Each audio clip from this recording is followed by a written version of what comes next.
Yo, it was really good, everyone. It's your boy Debo with Debo's Picks. I want to recap yesterday's MLB and NBA plays mad quick, as well as offer up my plays for today's MLB and NBA slate. So let's get it popping. Starting off with yesterday's plays, I gave out a plethora of them. As I continue to talk, each of those plays will come up on the screen. But I'm really only going to talk about four players. That's Anthony Davis, Nikola Jokic, Shane Bieber, and Cat. Let's start off with Anthony first. We had him going over 13 and a half rebounds. I thought he was well on his way to making it happen yet again because the other two times he faced Memphis, he grabbed 19 and 22 rebounds. After the first quarter, he had 5 boards. He was on pace to grab 20 for the game. Not the case though. Comes down the second quarter, grabs his one, leaves with about a minute and change left in the second quarter due to a shoulder injury. Ends up coming back in the second half anyway, but not enough for him to go over his prop bet, which really, really sucked. Then we had Shane Bieber. This one was the biggest one in my opinion. Had him going over his pitcher fan score. Had him linked up in a few two-pick power plays where if he would have did his thing, we would have caked up on that side of it. But not the case. He got touched up early on against the Nationals. I just didn't understand, man. He gave up a run first, second, and third inning, but he settled down after that. He was getting his strikeouts early on too, but not towards the end. And that was it for him. He did go six. He got the quality and the dub, but man, not something I expected. I expected shutout ball, 6 innings. I was expecting him to strike him out a lot, maybe 4 strikeouts, but that would have been enough to get the quality, the dub, and all that. But the dude just plain old didn't have it. Same thing with Cat, man. This dude was atrocious. Like in his previous matchups against Denver, now he hasn't faced him this year because he was injured. But last year, same front court, nothing changed for Denver. Whether it was in Denver or in Minnesota, it didn't matter. Cat beasted, bro.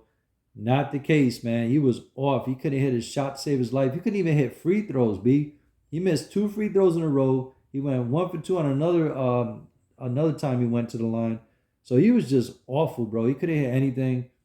Came out in the second half. He hit a couple of shots, but it was a blowout. Didn't play his full complement of minutes, but it really didn't matter. He just couldn't hit his shots. That's really the reason why he didn't reach his prop bet. At least to go over, I should say. Same thing for Joker. Had him going over 9.5 assists. It got bumped down to 9. And honestly, every time he faced Minnesota, he's gone over the number, except for one game where he had 9. It was a great matchup. He did rack up those assists mad early, but because it was a blowout in the second half, he really didn't do much. Didn't insert himself much in the offense. He was letting Jamal Murray pretty much do everything. They didn't really run the offense through Joker because they had the game well in hand by the second half. So that was it for us. We got bit by that blowout bug yet again. So that pretty much derailed a lot of our plays. Yeah, we got a couple of sweeps here and there on the two-pick power plays, but really, really, really would love to get one of these five-pick flex sweeps or six-player flex sweeps. But maybe we'll start that today. With that said, I want to offer up my plays for today's MLB and NBA slate. Now, as I continue to talk, each of those plays will come up on the screen. Obviously, as you can see, I'm really more heavy on the NBA tonight. The only two pitchers that I'm worth considering, as you'll see on the tickets, are DeGrom and Logan Webb. And that's pretty much it. And I'm not fully confident on both guys either. Those are just the two guys that I like, at least to go over their strikeout prop bet. Logan Webb has got a good matchup. Marlins are inside top 5 and striking out the most against righty pitchers. And Logan Webb definitely can rack up those Ks.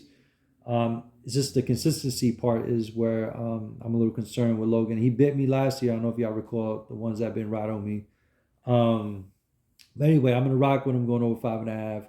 And DeGrom, I know he struck out 9 recently against Kansas City. I expect more or less the same. But I really would love the number at 8 more than anything. But it's at 8.5. But like I said, not like he can't make it happen against Kansas City. They too are inside the top 5 and striking out most against righties so far to start the season. As far as NBA, you already know, I'm really, really, really high on Maxey going over 18.5. I think he's going to explode this game. Me personally, and shout out to my cousin-in-law. He's a big Sixers fan. We were talking real quick this morning about Maxey and Embiid. I really don't think Embiid is going to really have to do anything much in regards to being, so dominating offensively. I think they're just going to save him for the second round. That's where we're really going to need him because this is just a little practice game going against the Brooklyn Nets. So I really like Maxey to just handle business and go over 18.5. He's in pretty much every single play except for one 4-pick power play that I did earlier in the morning. Obviously, I love Clay's PRA to go over 20.5. He's hit this number consistently, and I expect him to have a big game tonight against Sacramento. You'll see that I went under on the first half for De'Aaron Fox. Now, this is something I'm gonna remember going forward for the NBA next year. De'Aaron Fox is not great in the first half. In fact, what I'm going to do next year is I'm going to include him pretty much on every single play for first half points to go under, because he's done that more than he has gone over in the first half. He's more of a second half scorer. In fact, he's more of a fourth quarter scorer if you follow the NBA like that. But like, yeah, he's a second half guy. First half, he's just not, I don't know why he's just not overly aggressive. Maybe he saves his energy, waits for the defense to slow down since he's so damn fast. So that by the time the second half rolls around, he looks like instead of going 100 miles per hour, he's going like 200 miles per hour because everyone else is just winded. Maybe that's their game plan, but it's been working. They did grab the third seed in the NBA playoff spot. So I expect more or less the same. Not much out of him, not super aggressive in the first half.